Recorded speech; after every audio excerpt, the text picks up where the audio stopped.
주님 마음 내게 주소서. 내 아버지. 데이비드 리버만이라는 분이 쓰신 책 중에 나에게는 분명히 문제가 있다. 나에게는 분명히 문제가 있다.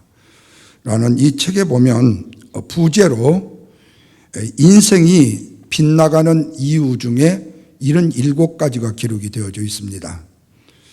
그런데 그 77가지 중에 제1번이 뭐냐 하면은 다른 사람들의 실패를 은근히 즐거워한다. 이게 바로 제1번입니다. 다른 사람의 실패를 은근히 즐거워한다. 그러니까 인간의 잘못된 인생이죠. 빗나가는 인생. 그러면 마지막 77번째는 뭐냐? 틀렸다는 것을 알면서도 그 주장을 끝까지 바꾸지 않는다. 이겁니다. 왜냐 모르니까 틀린 이유를 인정하는 순간에 내가 졌다는 자괴감이 들게 되고 또 주장을 바꾸게 되어지게 되면 저 사람은 참 일관성이 없는 형편없는 사람이라는 말을 들을 수 있기 때문에 그래서 끝까지 틀린 것을 알면서도 주장한다는 겁니다. 그런데 정말로 안타까운 것은 자기의 주장과 의견이 틀렸음에도 불구하고 그거를 바꾸지 않으려고 했을 때 내가 틀리지 않았다고 주장한다는 이 사실, 이거는 굉장히 안타까운 일 중에 하나이죠. 그런데 오늘 본문의 말씀의 민수기에 이스라엘 백성들이 그랬다라는 사실이에요. 자신들에게는 분명히 문제가 있습니다. 그런데 자신들은 절대로 틀리지 않았다고 끝까지 주장을 하고 있다는 거예요. 이스라엘 백성들이 광야 2년차, 출애굽 2년차에 정탐을 통해서 가나안을 눈에 보이는 것으로만 판단을 하게 되어지죠. 12명의 정탐꾼을 보내면서 10명이 거기는 우리 가면 큰일 난다. 2명은 가도 괜찮다. 그로 인하여서 다툼이 되어져 가지고 결국에는 눈에 보이는 현상을 통해서 판단을 했습니다. 그리고는 가나안을 눈앞에 두고 가나안을 며칠이면 들어갈 수가 있지만 눈앞에 두고 들어갈지 못했어요. 그 이후로 다시 38년을 뺑뺑이를 도는 생활을 해야만 됐었죠. 만약에 그때의 두 사람 소수의 의견이지만 여호수아의 갈렙의 말을 들었더라면 그 고견을 무시하지 않았더라면 그들은 일찌감치 가나안에 들어갈 수가 있었겠죠. 그럼에도 불구하고 그들은 10명의 숫자가 많다라는 것에 부정적인 입장에서 그들이 절대로 들어가서는 안 된다고 이 얘기를 해놓고 이것이 틀렸다는 사실을 알매도 불구하고 회개하기는커녕 하나님이 세우신 지도자를 비난합니다. 그리고 하나님을 향하여서 삿대질을 하는 거죠. 그런데 당시에 약속의 땅에 들어가지 못하고 38년 동안을 방황했는데 그 이후의 후손들까지라도 자신들의 조상과 자신들의 생각이 틀렸다는 사실을 이야기하지 않고 인정하지 않는다는 거예요. 그리고 그들이 지금 어디에 있느냐? 현재 바로 가나안의 문 앞에인 가데스에 멈추고 있다는 겁니다. 이제 그 38년 동안을 돌고 돌아서 다시 그 자리에 돌아왔다는 거예요. 그렇다면 38년 동안 이들이 광야를 배회할 때에 과연 우리가 그때 잘못 생각해가지고 이런 고생을 하구나 하는 마음의 변화가 있었느냐 하는 거예요. 뿐만 아니라 그때 믿음의 사람들의 얘기를 들을 것 우리가 괜히 고집을 부렸다라고 우리가 틀렸어라고 인정을 했었느냐 그 말이에요. 처음에 잘못된 판단과 결정을 내린 다음에 38년을 뺑뺑이 돌았지만 그들은 38년이 지난 지금까지도 그 사실을 인정하거나 그 사실을 회개하지 않았다는 거예요. 단지 그들이 물이 없으니까 눈을 들어보지 못하고 현실을 바라보면서 원망하고 불평했다는 사실이에요. 사실 그들이 눈을 들어가지고 하나님을 바라보았더라면 그런 필요를 그들이 느꼈더라면 그들의 인생과 그들의 삶과 민족의 방향은 달라졌을 거예요. 그런데 하나님을 보지 못한 것입니다. 그러면서도 자기들은 하나님의 백성이라고 하나님의 꿈을 이루는 백성이라고 자기들의 니드의 꿈을 욕심의 꿈을 정욕의 꿈을 꾸고 있었다는 사실이죠. 그러나 이들이 자기의 꿈을 이루려고 했다면 그 꿈의 주인이 되시는 하나님께서 가라는 길을 순종함으로 갔어야만 됐었어요. 그런데 더 가관인 것은 뭐냐면 불순종을 하고도 자기들의 마음과 자기들의 뜻대로 이루어지지 않았다고 지도자 모세와 아론을 원망하고 불평을 늘어놓고 심지어는 하나님을 향하여서 불평 불만을 털어놓았다는 사실이죠. 이들을 보면서 우리는 이런 말을 할 수가 있게 되어져요. 승리자, 인생의 성공자의 주머니에는 순종이라는 것이 있지만 인생의 패배자의 주머니에는 욕심이라는 것이 가득하다. 이 말을 다른 말로 말하면 내가 나를 말릴 수 없잖아요. 욕심에 나를 말릴 수 없어요. 다시 말하면 내 욕심도 내 멋대로이기 때문에 욕심은 종잡을 수가 없다는 거예요. 그러면 욕심을 따라가게 되면 어떻게 될까 하는 거예요. 욕심을 따라가게 되면 갈등을 느끼게 되는 겁니다. 욕심을 따라가게 되면 힘들고 고통스럽고 어려워지게끔 되어져 있어요. 그 욕심을 따라가게 되다 보면 우리의 인생이 피폐해지고 우리의 인생이 참 어려워지고 힘들어져요. 사람은 우리의 미래에 대한 꿈을 꿉니다. 그래서 우리의 미래가 중요하고 꿈이 중요하다고 이 얘기들을 해요. 그래서 교회 안에서는 뿐만 아니라 사랑하는 내 자녀들에게 이르기까지 사랑하는 아들아, 사랑하는 딸아, 사랑하는 성도들이요 꿈과 비전을 가지라고 외치잖아요. 그러나 그 비전은 가진다는 것으로 되는 것이 아니라는 거예요. 바로 그 꿈을 꾸게 하신 분이 우리에게 주셔야 그 꿈을 우리가 받는 것이고 그 비전을 주신 분이 우리로 하여금 깨닫게 하셔야 그 비전을 이룰 수가 있게 되어지는 거예요.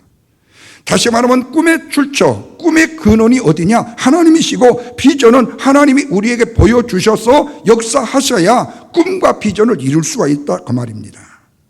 그런데 하나님이 주신 꿈과 비전을 우리가 하나님으로 인하여 가져야 되는데도 불구하고 불순종함으로 그들이 하나님의 뜻을 이루려고 한다는 거예요. 그러다 보니까 이것이 1세대의 문제만이 아니라 지금 2세대에 이르기까지 하나님의 말씀에 불순종하는 습성과 습관으로 가득 차 있다는 거죠. 그리고 지금 가나안을 목전에 두고 현재 지금 광야에 머물고 있다는 겁니다. 40년 전에 조상의 세대가 르비딤에서 물이 없어가지고 고통을 당했다 똑같은 사건이 지금 신광야 2세대의 세대들이 가데스라는 곳에서 똑같은 일을 지금 겪고 있다는 말씀이에요. 여기서 우리가 깨달아야 될 것은 하나님이 주신 꿈이라 할지라도 반드시 통과해야 될 과정이 있다는 사실을 깨닫게 되어져요. 두 가지로 생각해 봅니다. 첫째는 하나님이 주신 꿈과 비전이라 할지라도 그 안에 때로는 고통이 있다는 사실을 잊어서는 안 된다는 거예요. 아무리 하나님이 우리에게 유일한 꿈을 주고 비전을 주었다 할지라도 그 고통이라는 것이 꿈과 비전에서 수반이 되어줄 수밖에 없더라는 거예요. 자, 본문 2절과 3절을 봅니다. 다 같이 한번 읽습니다. 회중에 물이 없으므로 모세와 아론에게 모여드니라. 백성이 모세와 함께 다투어 말하되 우리 형제들이 여호와 앞에서 죽을 때에 우리도 죽었을 뻔하면 좋았다고 탄식을 하는 것을 봐요. 이 말은 출애굽 2세대 이스라엘 백성들이 40년 전 그들의 부모들이 만났던 물로 인한 고통을 통해서 지금 자신들도 똑같이 그런 고통을 겪게 되어지는데 그 많은 고통을 겪는 데 있어서 그때와 비슷한 상황이 처하게 되어지자 그들도 이전에 자기들의 조상의 세대와 똑같은 뭐를 드러내요? 불신앙과 불평과 원망을 드러내더라 그 말이에요. 그렇다면 우리 한번 생각해 봐야 되잖아요. 이전에 1세대, 출애굽 1세대들이 물이 없다고 불평불만해갖고 겪어가지고 결국에는 가나안에 바로 들어가지 못하고 그들이 38년을 방황해서 1세대가 거의 죽어가고 2세대가 났는데 왜 2세대인 신세대라는 사람이 신강과 가데스에서 똑같이 이전에 1세대 르비딤에서 겪었던 고통을 똑같이 겪으면서 똑같은 불평의 불만의 사람으로 설 수 있느냐 그 말이죠. 그래도 자녀는 부모보다 좀 나아야 되고 부모는 자식보다 좀 나아야 되지 않아요? 그런데 어떻게 악에 대한 모습으로 똑같이 가느냐 그 말이죠. 그런데 참 신기한 것은요, 통계적으로 보면요, 아버지가 이 음주, 그러니까 술 중독자라고 쳐보세요. 부모가 또 뭐 도박 중독자라고 쳐보세요. 그러면 자식들이 이가 갈리죠. 나는 저런 아버지 절대로 본받지 않겠다고요. 그런데 참 신기한 것이 그 자녀들 몇 중에서 꼭 한두 명은 아버지와 똑같은 도박의 인생 아니면 알코올 중독의 인생이 되더라는 거예요. 그것이 지겹게 싫었어요. 그것이 지겹게 안 좋았어요. 그런데 왜 똑같은 모습으로 가느냐 그 말이에요. 그것은 바로 뭐지요? 하나님에 대한 순종이 없는 불순종 때문에 그렇다는 거예요. 다시 말하면 내가 내 시야의 문을 열고 내 인생 자체를 내 욕심과 정욕과 욕망에 두지 말고 하나님의 비전과 꿈에 두면서 하나님을 향해서 나가야 되는데 내 자신의 욕망과 욕심에 대한 뭘로 가득 차 있기 때문에 똑같은 일을 반복할 수밖에 없게 된다는 거죠. 그럼에도 하나님께서는 지난 40년 동안 한결같이 이스라엘 백성들에게 은혜를 베풀어 주셨고 그들을 보호하셨고 권능으로 인도해 주셨고 그들이 필요한 것들에 모두 다 공급을 해 주셨어요. 이스라엘 백성들도 40년 동안 광야 생활에서 하나님의 인자하심과 성실하심과 하나님의 전능하심을 체험했어요.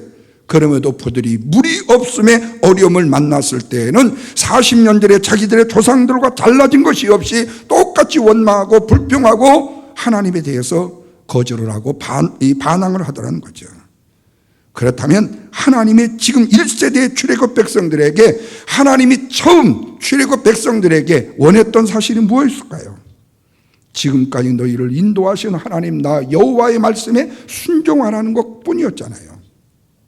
그런데 하나님의 인도하심을 받고 하나님의 능력도 힘있고 하나님의 권능도 힘있고 보호하심에서 먹고 살면서도 불구하고 하나님의 거룩하신 뜻 앞에서는 참 신기하게도 계속 불순종하더라는 거죠. 그래도 이스라엘 백성들은 하나님의 말씀을 믿을 수 있었다고 생각하지 않았던 것 같아요. 그래서 이 세대들마저도 하나님이 정복하라고 말씀하신 땅을 1세대 자체에서 보고 싶었던 거예요. 이제 가나안이 목전에 두고 가나안을 점령해서 차지하라고 말씀하신 그 말씀에 순종하지 못하고 저거 아무리 하나님이 가라겠지만 우리가 정복할 수 있을까? 저 가나안이라는 나라는 괜찮은 나라라고 그러던데 굉장히 힘 있는 나라라고 하던데 의심이 가서 한 지파에 한 명씩의 정탐꾼을 모집해가지고 정탐을 하게 했던 거예요. 현실로 봤을 때 자기들보다는 100배가 낫죠. 왜? 광야의 40년 이스라엘 민족들은 자기들이 한 것이라고는 아무것도 없습니다. 하늘에서 내려준 만나를 먹었고 메추라기를 먹었고 하나님이 허락해 주신 의복이 헤어지지 않고 신발에 떨어지지 않을 정도로 그저 그냥 살 정도였지 가나안의 백성들처럼 문화생활이나 아니면 다른 어떤 생활을 한 적이 없단 말이에요. 뿐만 아니라 가나안은 옥토입니다. 무슨 작물을 심어도 굉장히 크고 탐스럽습니다. 그렇다 한다면 지금 광야의 이스라엘 민족들이 가나안의 백성들과 비교를 했을 때는 잽도 안 되는 거예요. 그걸 보고 두려워하는 것은 사실이에요. 그러나 문제는 뭐냐면 하나님이 지금까지 너희들을 인도하셔서 너희로 하여금 가나안을 정복하라고 말씀했으니까 하나님의 말씀에 하나님 참 보기에 우리가 관여할 수 있을까요? 그러나 하나님이 하라고 하셨으니까 하겠습니까? 나는 믿음이 아니라 가서 보고 너희들이 한번 와서 이 얘기를 해봐라. 그랬더니 12명 중에 2사람은 현실이 우리보다 낫다는 것을 알고 있지만 하나님이 이렇게 정복하라고 핵심에 할 수 있다고 말하지만 10명은 본 그대로를 얘기하니까 백성들의 마음은 시겁을 하는 거죠. 우리 갖다가 다 죽는다는 거죠. 그러니까 우리 전쟁하지 말자는 거죠. 우리 가나안 들어가지 말자는 거죠. 지금까지 40년을 인도해 주셨던 하나님의 은혜를 까맣게 잊어버리고 순간의 두려움과 무서움 때문에 가나안을 들어가지 못한 거죠. 순종하지 못했던 거죠. 그 결과가 바로 정탐꾼을 보냄으로 인하여서 그들이 가져왔던 결과가 자기들의 생각과 자기들이 보는 눈이 서로 다름으로 인하여서 결국에는 의견에 이르지를 못하고 하나님의 꿈과 비전을 눈을 돌리지 못하고 인간의 생각 가지고 멈추다가 38년을 헤매게 됐다는 거예요. 지금도 광야를 헤매고 있으면서도 그들 후손들까지 하나님을 향해서 무리 없다고 원망하고 불평하고 있다는 거예요. 지금까지도 자기의 조상들이 행했던 것과 똑같은 불신앙적인 모습과 불순종의 모습의 습관을 벗어나지 못했다는 거예요. 하나님이 주신 꿈과 비전 속에 있는 하나님의 뜻을 알지 못하고 하나님을 원망하고 모세와 아론을 비난하고 다투었다고 말씀하고 있어요. 여러분, 여기서 우리가 정말 중요하게 생각해야 될 굉장히 중요한 요소 중에 하나가 있습니다. 그것은 하나님의 말씀이 우리에게 불가능한 것처럼 주어졌다 손치더라도 우리는 지금 내가 이것 때문에 할 수 없어요, 이게 모자라서 안 돼요, 이런 힘이 없어서 안 돼요, 이 곤란의 문제, 안 되고 할 수 없다라는 문제만 자꾸 생각하면 안 된다라는 거예요. 하나님은 그렇게 말씀할 거예요. 언제는 네가 있어서 했니? 내가 주어서 했지. 언제는 네가 알아서 했니? 내가 알게 해서 했지. 언제는 네가 할 만한 담대함이 있었니?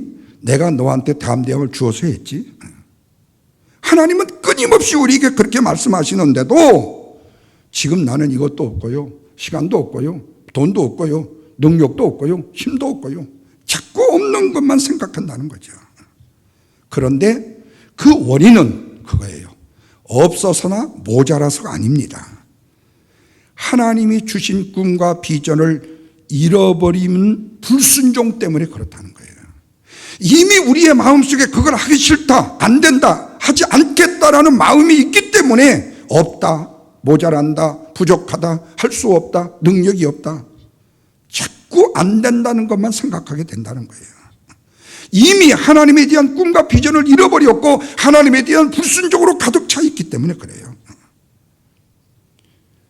우리 성경의 바울을 한번 보십시오.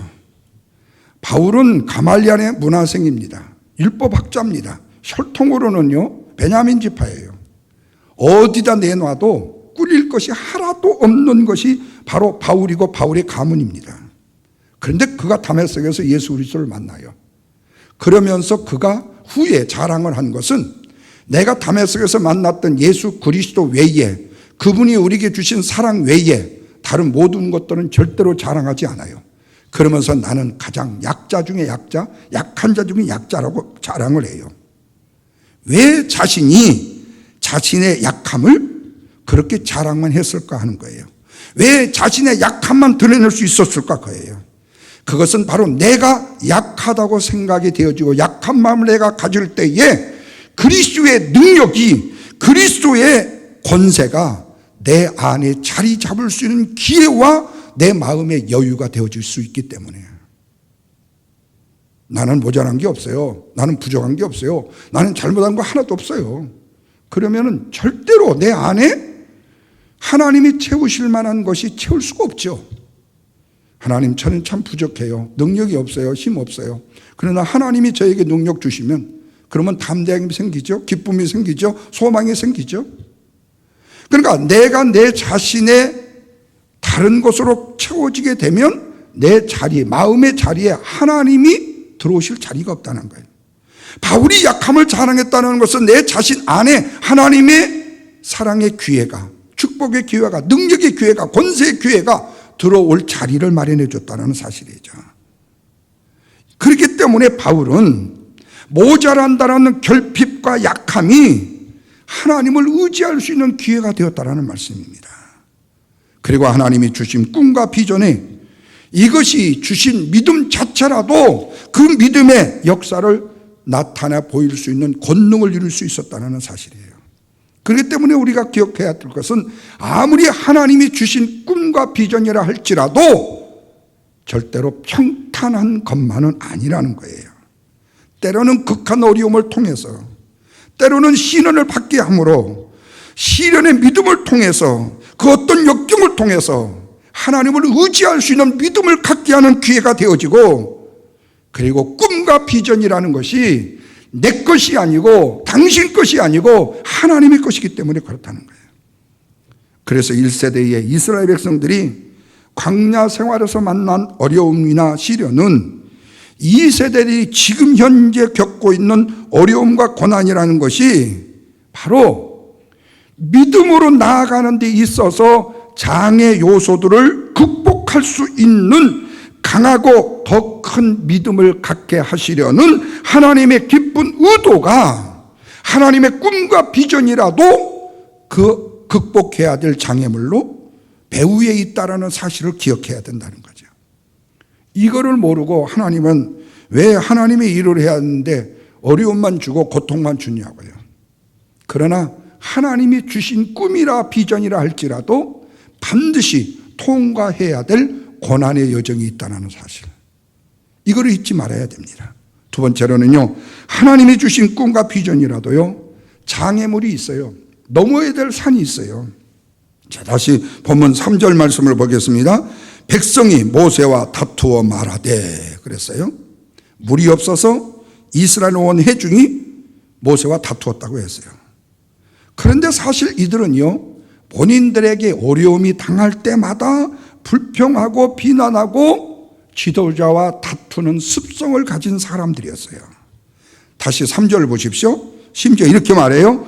우리의 형제들이 여호와 앞에서 죽을 때에도 우리도 죽었더라면 좋았을 뻔하였다, 이렇게 말을 합니다. 참 이 말이요 엄청나게 심각한 말입니다. 이 말이 무슨 말인 줄 아세요? 차라리 지금 우리가 38년을 돌아가지고 여기까지 왔는데 우리한테 이런 문제가 생겼다? 그렇다면 하나님, 모세, 그 당시 우리의 선조들이, 우리의 부모 제1세대가 물이 없어갖고 불평불만하다가 하나님의 진노로 인해서 그들이 죽고 그들이 어려움을 당했었을 때, 그때 우리도 차라리 죽이지 뭘 38년 동안 살아가고 뺑뺑이 돌린 다음에 오늘의 우리까지 지금 고통을 겪게 하느냐, 그 말이에요. 참 진짜 어떤 의미에서 보면 한심하게 그지없는 얘기죠. 언제 1세대를 하나님이 그냥 어려움을 주었냐, 그 말이에요. 그들이 불순종으로 어려움을 당했잖아요. 그러면 우리 1세대가 불순종으로 인하여서 어려움을 당했다는 것은 최소한 2세대라만 깨달아서 우리 세대의 부모의 세대는 이랬지만 우리는 이래서는 안 된다라고 자각하고 자긍해야 되지 않겠냐, 그 말이에요. 그런데 차라리 그때 죽여버리지 왜 지금까지 살려놔가지고 우리한테 이 고통을 또 주냐고 그렇게 하는 거예요. 그러니까 꼭 이렇게 말하는 거죠. 교회에 일을 맡겼어요. 열심히 하다가 뭔가 좀 시험을 당하고 어려움을 당하고 성도들하고 뭔가 문제가 생겼어요. 그러면 목사한테 와가지고 하는 얘기가, 목사님, 왜 내가 직분을 안 맡는다고 했는데 그 직분을 맡겨놓고 나로 하여금 이 창피를 보게 하고 이 어려움을 당하게 하세요, 이거예요. 본인이 그 직분을 어떻게 잘 감당해야 될 지혜로움이 뭐가 있었는지에 대해서는 생각은 안 하는 거죠. 왜 이런 어려움을 하고, 그러면 좋은 일이 있을 때에는 그럴래요? 목사님, 그때 직분을 맡겨주시니 제가 이거 좋으니까 영광을 돌립니다 하면서 재산까지 혹시 바칠래요? 그런 건 없을 거 아니에요. 우리는 우리의 자신의 문제에 대한 생각이 앞서야 되는데 자꾸 남을 끌어들인다는 거죠. 그러면서 하는 얘기가 그래요. 차라리 그때 요 앞에서 죽었을 때 우리도 죽었을 뻔하면 좋겠다고요. 이것은 꿈과 비전을 주신 하나님께 대한 원망과 불평인 것입니다. 바로 이 원망과 불평이 어디서 나왔다고요? 불순종에서 나왔다는 거예요. 그리고 이런 원망은 그들이 육신의 형편의 장애물을 넘지 못하고 영적인 면으로서는 생각이 돌아서지 않는 데 있어서의 일어난 문제라는 거죠.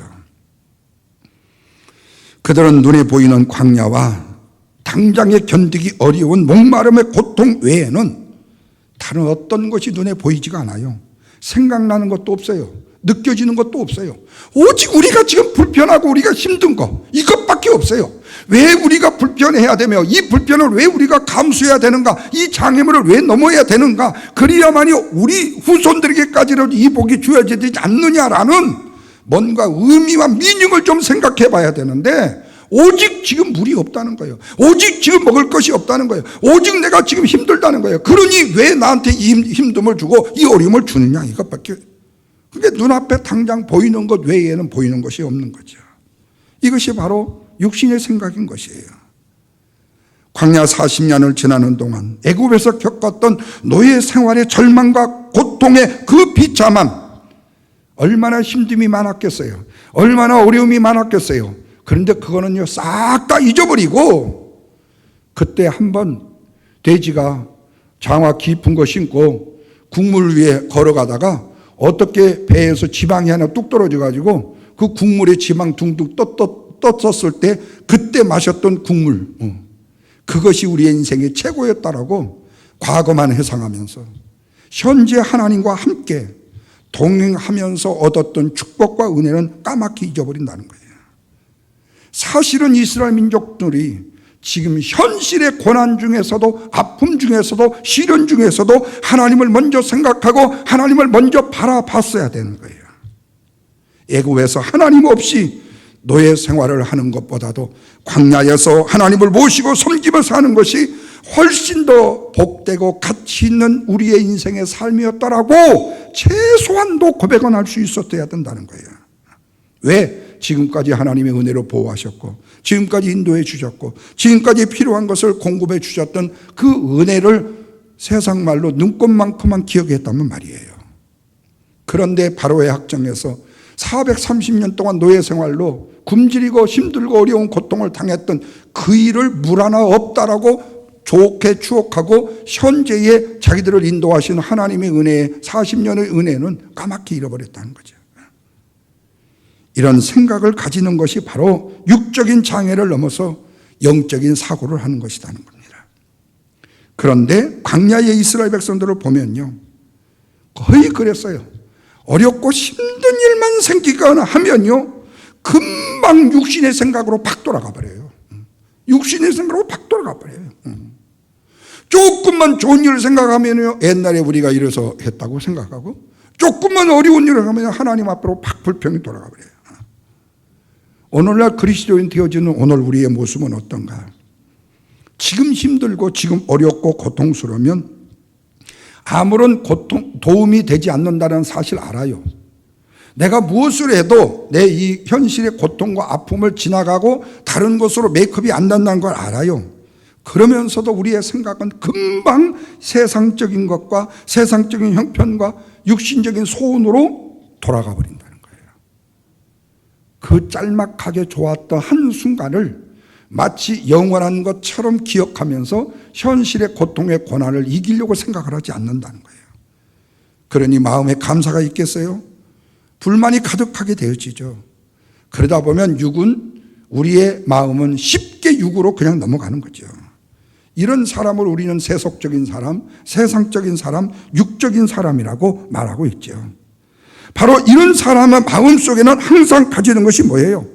불만과 불평과 불평대라고 생각하는 거죠. 이것을 띄엄띄 못하게 되어지게 되면 날마다 마음속에 힘들고 어려운 고통스러운 사실들이 오늘 우리를 지배하게 되어지게 된다는 거예요. 그러면서 다시 애굽으로 돌아가기를 원했던 불신앙적인 사고와 말과 행동과 태도를 보인다는 거죠. 이것을 우리는 경고를 받아야 되는데 이 부분이 그렇게 쉽지 않다. 다시 말하면 우리의 삶의 목적과 가치관이 내 중심에서 하나님 중심으로 바꿔줘야 되는데 약속의 땅에서 하나님의 백성으로 살기 위해서는 광야의 믿음의 힘든 훈련보다도 육신의 편안함이 더 좋을 것이라고 생각하는 넘어가는 신앙이 되어서는 안 되는데, 우리가 꿈과 비전의 사람이라면 하나님의 나라와 하나님의 의를 구해야 되는데 의식주를 추구하는 것보다도 어느 것으로 유지하는 삶에 대한 결정이 빨라야 되는데 날마다 그 사실을 점검해야 되는데 우리는 인간적인 내 순간의 유익을 위해서 빠져버리기가 쉽다는 거죠. 뿐만 아니라 나의 생각과 나의 관심과 노력, 그 어떤 것이 나를 지배할 때에 그것이 하나님이 지배하는 것이냐, 인간의 물질과 탐욕이 나를 지배하는 것인가를 살펴야 되는 거예요. 무엇을 통해서 살펴야 되겠죠? 하나님의 말씀을 통해서요. 전해지는 설교를 통해서 살펴야 되죠. 우리의 설교가 뭐라고 말씀하십니까? 설교는요, 하나님의 비전을 드러내는 것을 설교라고 말해요. 리버닝이죠. 하나님의 비전을 드러내는 것이 설교예요. 예를 들자면 하나님의 말씀을 듣다가요, 그 말씀이 아멘 하고 믿어지게 되어지게 되면은 마치 감추어진 보화를 밭을 갈다가 밭에서 발견한 사람처럼 어떻게 돼요? 확 돌아버리는 거예요. 확 돌아버려요. 그러면 그 보석을 발견한 사람이 그 보석을 묻어두고 쟁기를 놔두고 집에 가서 엄청난 일을 저질렀죠. 뭐 하는 거죠? 집을 팝니다. 집을 내놔요. 땅을 팝니다. 가장 집에 비싼 TV 팔고 냉장고 다 팔아요. 그리고 나서 그 돈 가지고 몇 배를 주고라도 그 밭을 사요. 하나님이 우리에게 꿈만 보여주기만 하면요, 그 꿈을 본 사람은요 어떻게 돼요? 확 돌아버려요. 확 돌아버려요. 여러분 생각해 보세요. 10만 불 가졌나? 왜요? 너 지금 100만 불 당첨됐어. 진짜요? 어떻게 됐는데요? 나 믿을 수 없는데요? 여기 봐. 이거 100만 불짜리 네 수표야, 네 이름으로 되어 있는 거. 그러면 10만 불을 가지러 가지 않을 사람이 세상에 어디 있겠어요? 다 가지요. 그런데 그렇게 보여주면서 가라고 한다면 얼마나 좋겠어요. 그런데 그게 없다는 거예요. 그런데 하나님의 말씀을 통해서 진짜로 100만 불이 보여졌다고 생각해 보십시다. 그러면 확 돌아버리는 거죠. 집에 있는 거 팔아서라도 10만 불 준비하는 거죠. 그런데 변하지 않는 사람은 누굽니까? 이걸 본 것이 없는 사람이에요. 아는 것이 없는 사람이에요. 그러면서 자신은 교양이 있는 척, 우아한 척 하는 거죠. 솔직히 목회의 초년의 경험에 저 자신의 모습도 마찬가지예요. 이 귀신 내쫓는 문제라든지 목회 선상에서 저는 부목사 경험이 별로 없습니다. 전도사로 한 5년만 있었지 부목사 경험이 없어요. 그런 후에 개척을 시작했어요. 나 혼자 모든 일을 해야 돼요. 멘토가 없어요. 우리 집안에 누구 믿는 사람도 없어요. 모든 것을 저 혼자 결정해야 돼요. 하나님과 통해서요. 그러다 보니까 어느 날 교회에 전도사 한 사람이 와가지고 우리 교회 성도님이 좀 햇살이 좀 많이 하니까 저거 귀신 들렸다는 거예요. 하늘산 기도원에 데리고 와가지고 한 15명이 모여가지고 그냥 기도를 하고요. 막 하니까 이 사람이 버럭버럭 알아서 쓰고 오니까 나중에 이 귀신이 입으로 들어갔다고 입을 그냥 막 이 주댕이로 치는 거예요. 그러니 이 사람이 버럭버럭 화를 내면서 고발을 하겠다는 거예요. 막. 그런데 그것이 담임 목사인 나의 책임이에요. 목회 초년생 때. 전도사가 휘집었어요. 어떻게 해요? 나는 내가 아는 척 했죠. 그게 바로 내 자신의 모양만 있는 거예요. 교양인 척 하는 거예요. 우아한 척 하는 거예요. 실제로 그것은 진짜가 아니라 가짜였던 거죠. 마찬가지예요. 하나님은 당신의 일을 우리에게 보이시고 그 일을 그대로 말씀하라고만 하시는 거예요. 우리가 새벽 예배 에레미야를 통해서 하나님의 에레미야를 선택한 이유가 뭐라고 그랬어요? 너는 내가 보여준 것을 말하라, 그거예요. 보여준 것을 말하라. 네 생각을, 네 뜻을, 네 능력을, 네 권능을 말하지 말고 내가 너한테 보여준 것만 그냥 말하라. 그런데 오직 하나님이 그 유다에 오직 에레미야 한 사람한테밖에 보여준 게 없어요. 그런데 에레미야는 그 일을 얘기하잖아요. 보지도 않는 사람은 에레미야를 뭐라고 해요? 거짓말쟁이, 사기꾼, 거짓 선지자. 그러니 얼마나 힘들고 어렵겠어요. 하나님의 놀라운 역사라는 것은 그거예요. 하나님이 우리에게 보여주시고 우리가 말하는 것을 전하는 거죠. 그러므로 우리는 어떤 것이 없어도요, 어떤 어려운 형편에서도요, 하나님을 의지하는 믿음을 배워가는 것이에요. 오직 하나님께서 지금까지 베풀어 주신 은혜에 감사하면서 필요를 위해서 기도해야 되는 것이죠.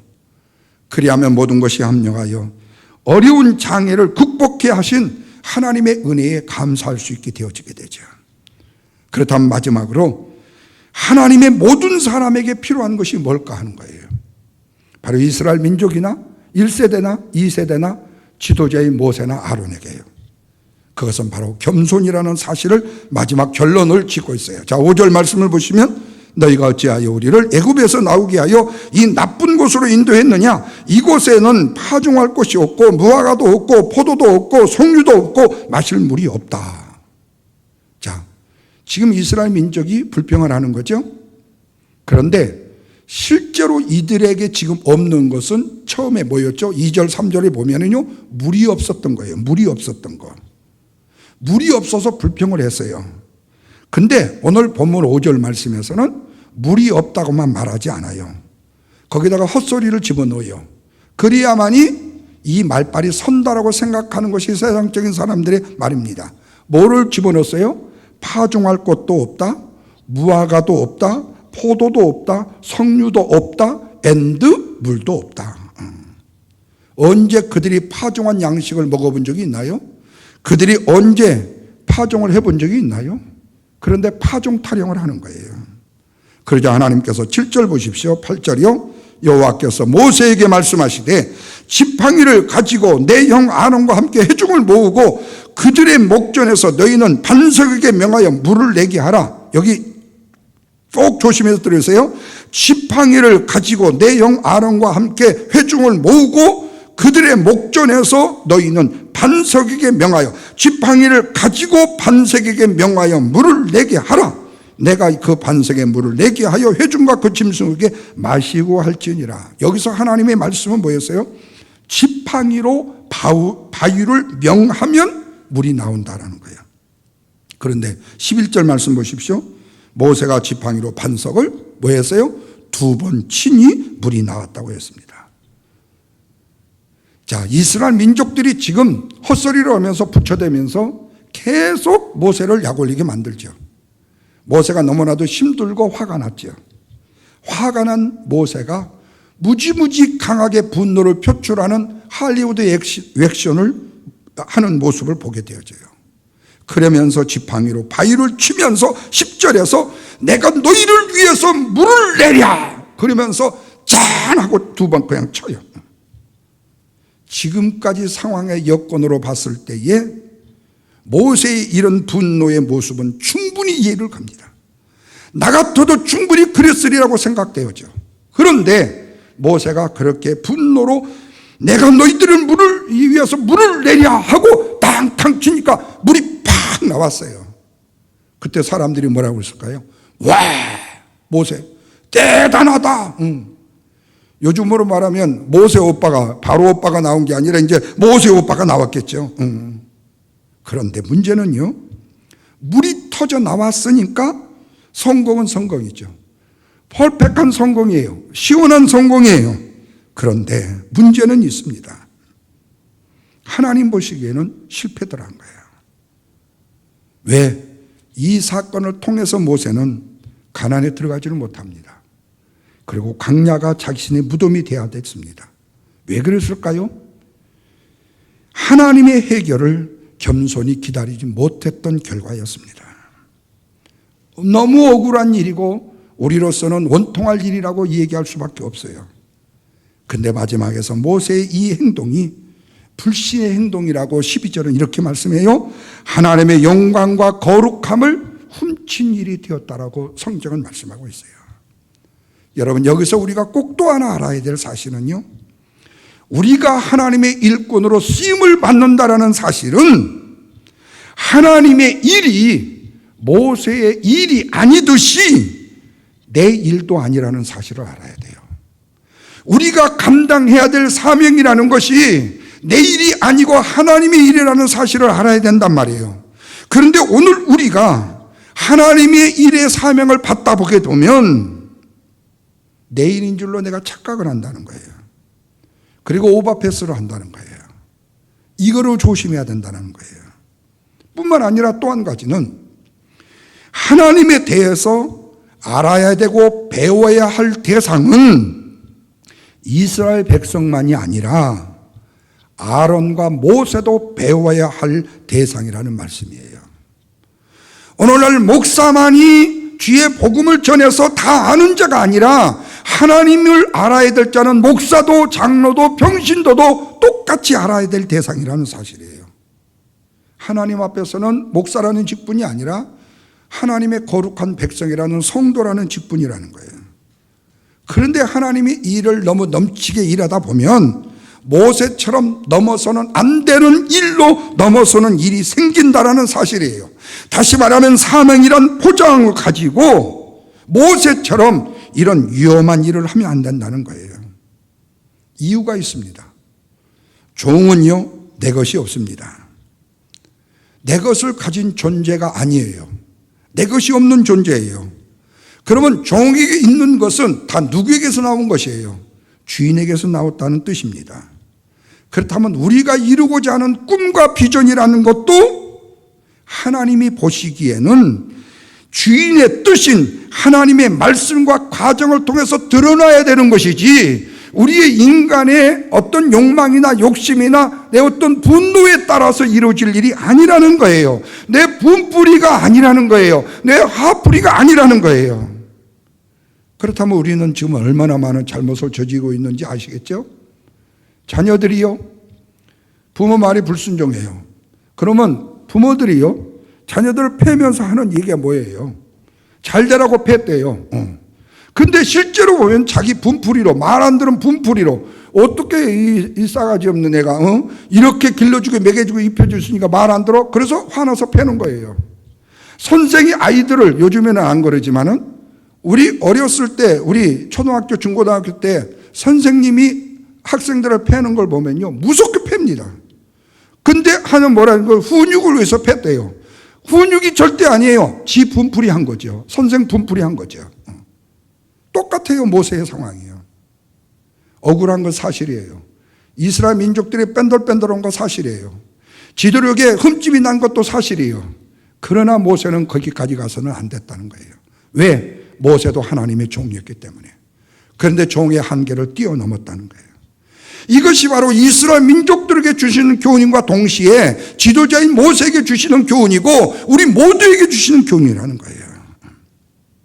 그래서 종은 열심만 가지고 되는 것이 아니라는 거예요. 첫째는 주인의 뜻을 알아야 됩니다. 그리고 주인의 말씀을 잘 들어야 되는 거예요. 왜? 주인이 드러난 뜻이 방향이고 종이 가야 될 길이기 때문에 그래요. 이것을 바로 알지 못하게 되면 마치 이스라엘 백성들이 38년 동안 지잘날 맛에 뺑뺑이를 돌듯이 열심히 있는 만큼 방황을 하게 되더라는 거예요. 갈등이 왜 생긴 줄 아세요? 욕심 때문에 생겨요. 욕심이 없으면요, 갈등 절대로 안 생겨요. 자, 이거 10만 불 주마. 왔나? 근데 진짜 줄까? 안 줄까? 진짜 줄까? 안 줄까? 밤새도록 고민하는 거예요. 그런데 이거 안 줄 거야. 안 가고 딱 결단 내려버리면 갈등 필요 없어요. 저녁에 잠이 잘 와. 근데 줄 것인지 안 줄 것인지, 가야 될 것이 안 갈 든지, 내 욕심에 갈등하게 되면 잠 못 자요. 그래서 믿고 갔더니 안 줘.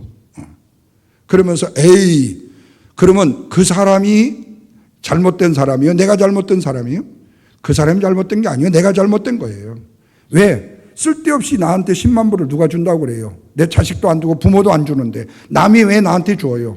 택도 없는 얘기 아니에요? 이건 애초부터 믿어서는 안 되는 거고 믿어서도 안 되는 일이에요. 그런데 우리가 욕심을 낸 거예요. 갈등이 느껴지는 거예요. 그만큼 전형내 방황을 하게 되는 거예요. 사랑하는 여러분, 이제 말씀을 맺습니다.